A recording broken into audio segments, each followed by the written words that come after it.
Salutations once again, my name is Jacob Solt, and I will be continuing the introduction to my project in this video.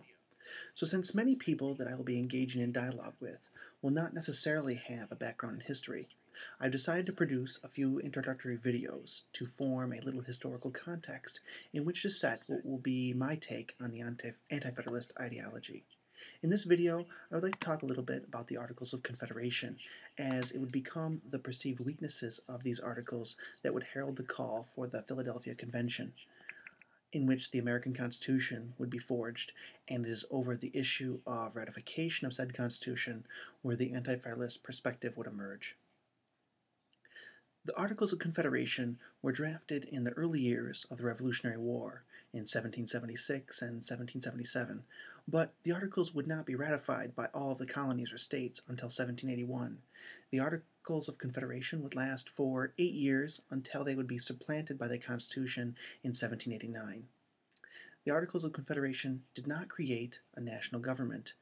The Articles of Confederation were more of an agreement or contract between the colonies that now take up the name of states.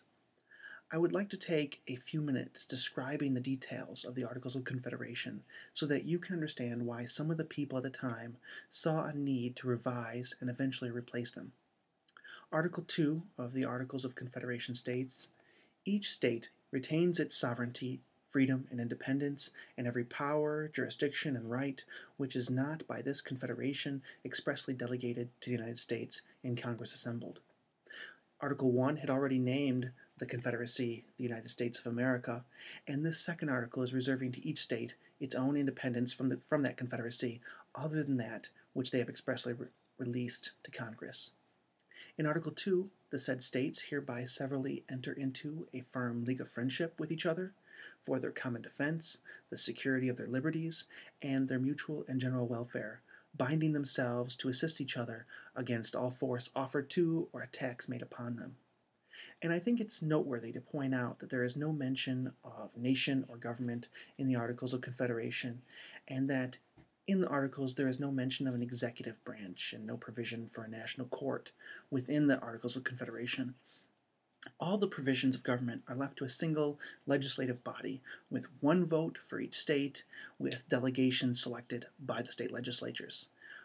Article 13 describes the process for amendment of these articles, and the articles of this Confederation shall be inviolably observed by every state, and the Union shall be perpetual, nor shall any alteration at any time hereafter be made in any of them, unless such alteration be agreed to in Congress of the United States and afterwards confirmed by the legislatures of each state. Therefore, to amend the Articles of Confederation, each state's legislature would have to agree to change or make the amendment. As we'll see later, this difficulty would lead to the Articles of Confederation being abandoned. At this point, I'll go over some of the perceived weaknesses of the Articles, as those weaknesses might have been understood by the Federalists.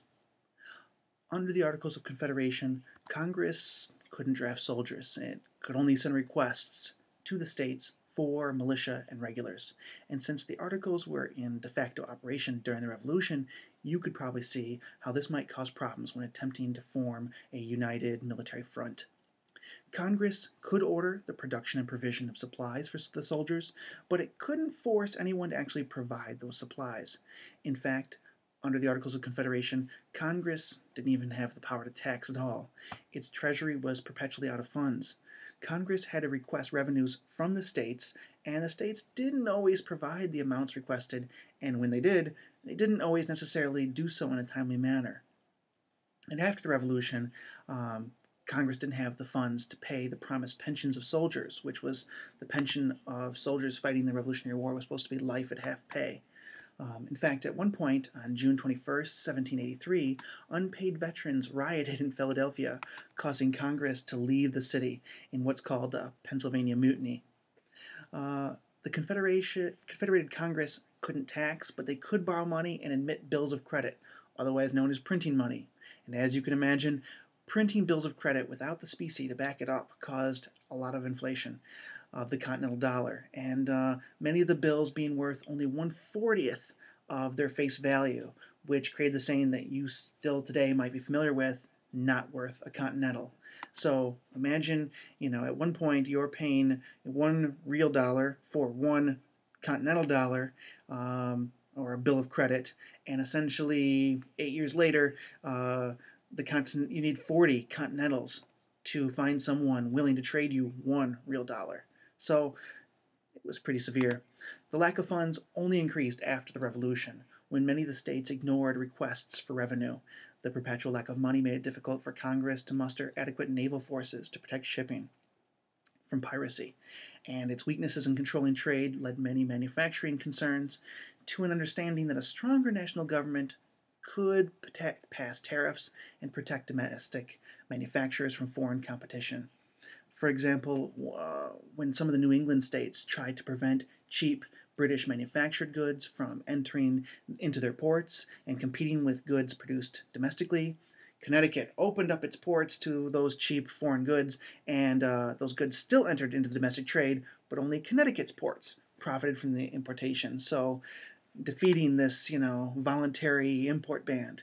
Congress's inability to protect the borders led many that had invested in or speculated in land sales of the western frontier to realize that a stronger government could, secure those lands and increase the land values. So they'd make a lot of money. But the biggest cause for the alarm in the weaknesses of the Articles of Confederation would be Shays' Rebellion in 1786, which we'll pick up in the next video. Thanks so much for watching.